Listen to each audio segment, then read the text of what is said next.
It's the most common type of progressive dementia, and yet many people might not know about it. Pam Myers with the Alzheimer's Association is here with us to talk about Lewy body dementia. What is that?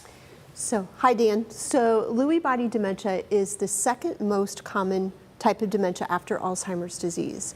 And it's also a buildup of protein in the brain that causes a lot of the memory issues that happen with Alzheimer's disease and other dementias.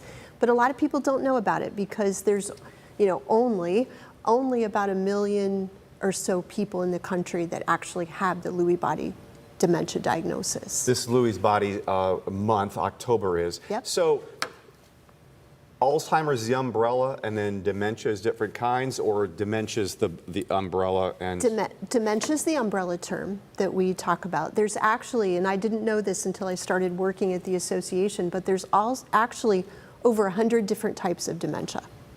But Alzheimer's disease is the most common that we hear about all the time.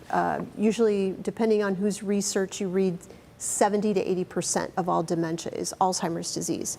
And then Lewy body is the next most common type of dementia. And that is not heredity at all. They just don't know what's causing it? We don't know what's causing it. We know that age is the greatest risk factor, and we know that it does tend to run in families.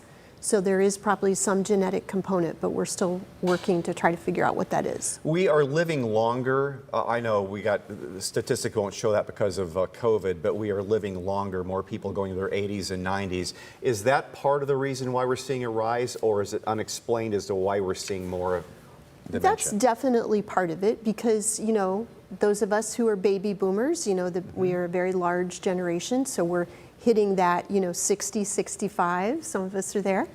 And so yeah, we're gonna see more people with the diagnosis as we go through. It's remarkable. You say there's 100 different kinds, that they do enough research that they're able to find these things. Research, are we finding a cure or a manageable medication to make it more livable with Alzheimer's? So we're very fortunate in that finally we at the Alzheimer's Association refer to it as the era of treatment, because we do actually have 2 medications on the market now that they don't cure the disease. We're not quite there yet, Dan, with the cure, but they treat the symptoms. They treat the underlying cause. So persons who get this medication in the early stages of the disease, the progression will stop. That's what the clinical trials have shown us. And so patients are reporting those outcomes now. So it slows that progression. It gives people more time. Are there more doctors, more facilities in Toledo area, Northwest Ohio, that if you suspect your loved one has it, or if you're getting it, maybe you go there and get checked out? Absolutely. Both our large systems are working on this. They are diagnosing people and beginning to administer the medications. So we're excited. So we have a time change coming up. Yes. And if you're familiar with a loved one who has dementia, the late afternoon situation, the darkness, it's something that causes problems. Is this going to accelerate that issue? Yes, we usually sundown syndrome. Yes, we usually see it, Dan, at the time change. So what's going to happen this weekend? And we fall back. We turn the clocks back an hour. It's going to get darker sooner. So we notice that sometimes our people living with dementia, whether you have Alzheimer's, Lewy body, whatever type you have, that toward the evening hours, people begin to become a little bit more agitated. They might become more anxious or confused. The darkness just confuses them. And so now, people living with dementia do better on a structured schedule.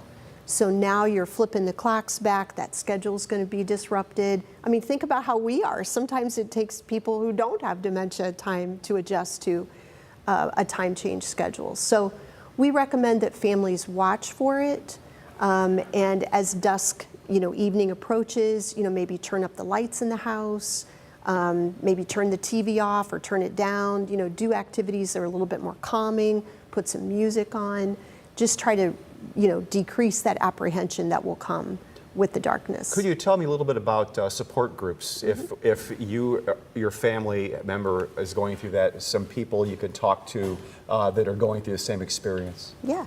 So the Alzheimer's Association, we provide several different support groups around the Toledo area. And they're great because they are for people to come and share their journey about caregiving. They can get tips and help from other people. And, you know, it's always better to talk to someone who's on that Absolutely. journey. Yeah. Yeah. We have a new one starting in November on Nebraska Avenue at Valley Bridge Apartments. So we're very excited to bring more of that support to Toledo. Pam, thanks so much for coming in. Pam Myers from the Alzheimer's Association in Northwest and Central Ohio. Thanks, Dan.